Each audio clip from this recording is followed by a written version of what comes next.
So I overheated the welder and burned out the secondary winding, secondary coil winding, same thing, basically. The whole thing is called the coil. Each time you take it around, the wire around the iron core, it is generally called a winding. So, I knew I was running hot. I just needed a few more welds to finish up, and sure enough, I shorted it out. I melted the casing on the wire. Let me show you here.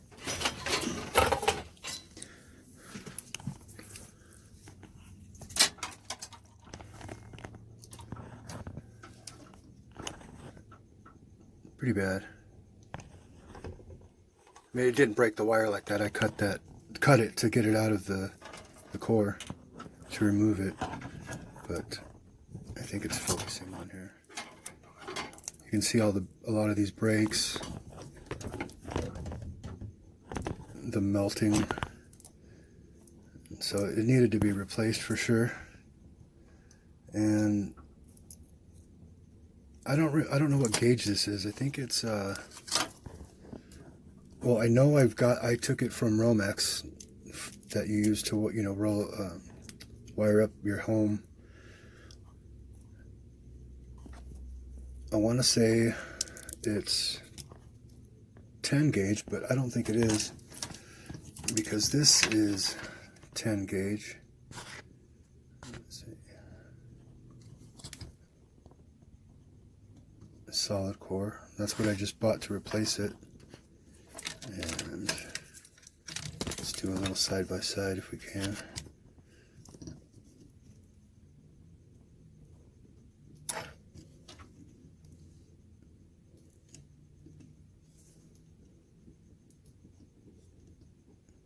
No, I'm not sure. Anyway, I toasted it, fried it pretty good.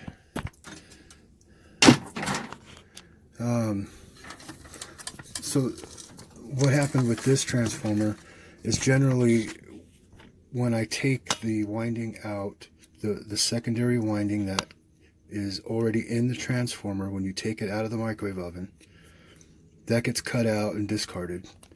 This is the primary winding, which you want to keep and try not and don't damage it.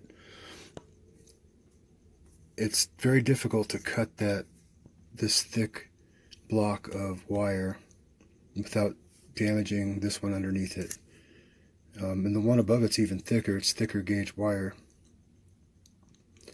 So I saw some videos where they cut the weld up here or down here at the bottom.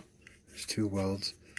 And so I didn't cut it straight, and there was a big gap, and then I thought, no one ever said anything about how you're supposed to stick it back together. Oh, jeez. That's this fancy new holder I'm trying to do. No one ever said anything about how you're supposed to put it back together. What do you do with it? You can't weld it if you're creating a welder. How are you going to weld? And I guess if you had another welder on hand, a different style like a MIG welder or TIG, and you needed to use a stick welder for whatever reason.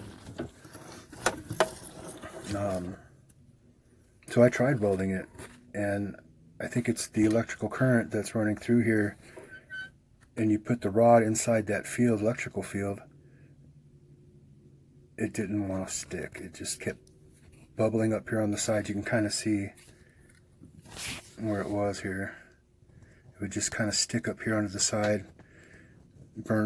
melt a little bit of the iron core as it tried to stick, but it wouldn't fill the hole. JB Weld, it vibrates too much for JB Weld, any cup of super glue. So until I can find a microwave and replace it, I just ran some wire through these holes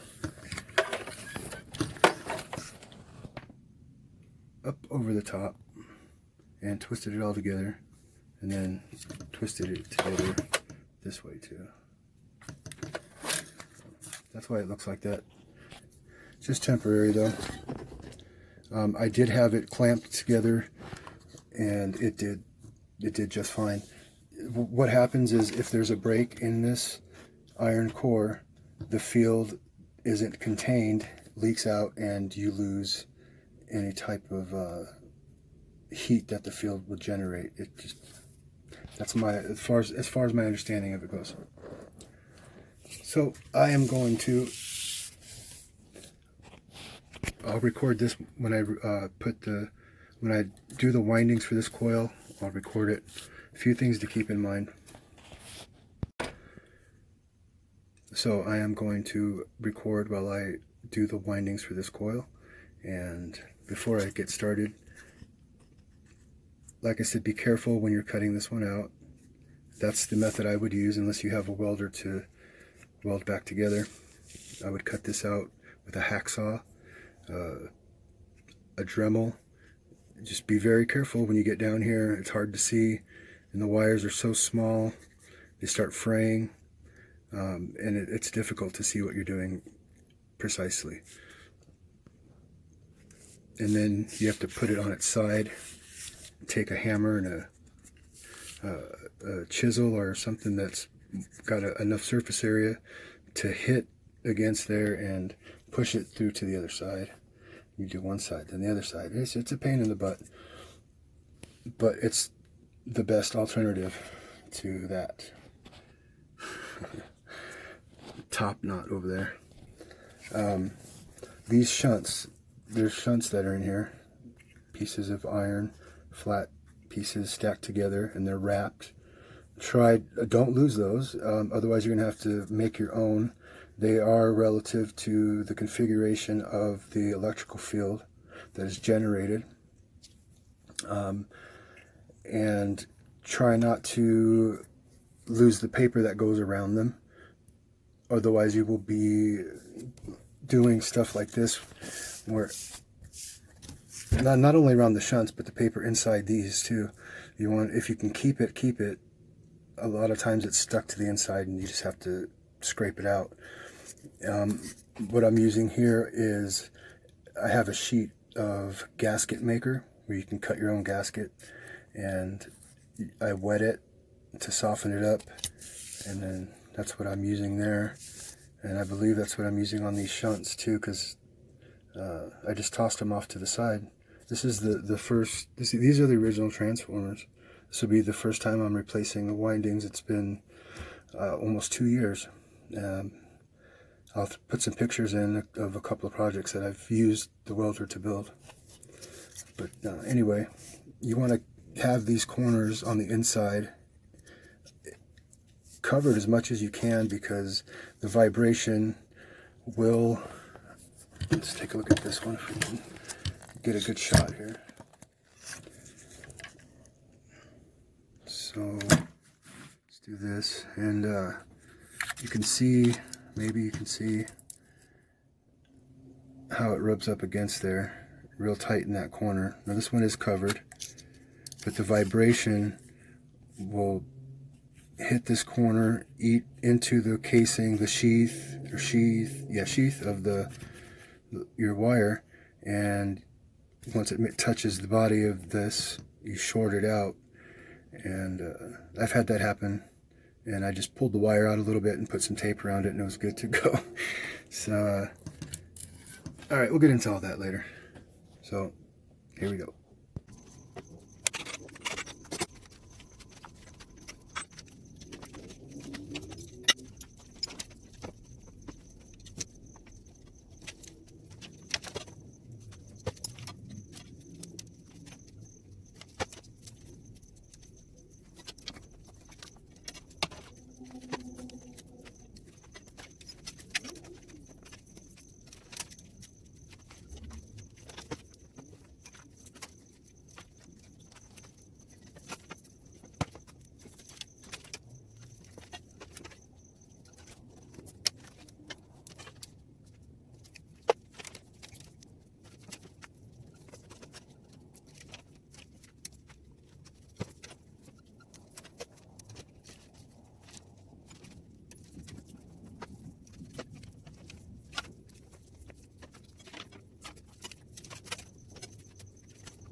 Alright, we've got the windings in, the coils in.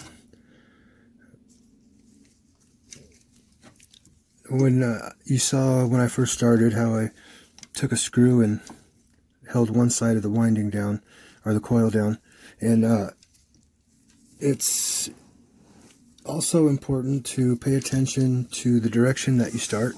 You want to start with your first, with the first lead going through this way, opposite of the primary coils connections here.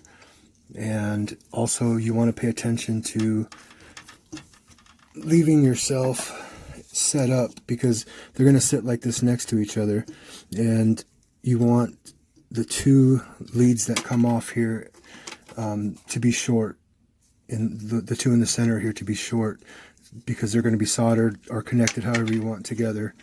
And the other two leads here off, that they'll be on the outside. You want to make sure you have the longer ones to the outside, and one will go to your grounding clamp and the other to the electrode holder.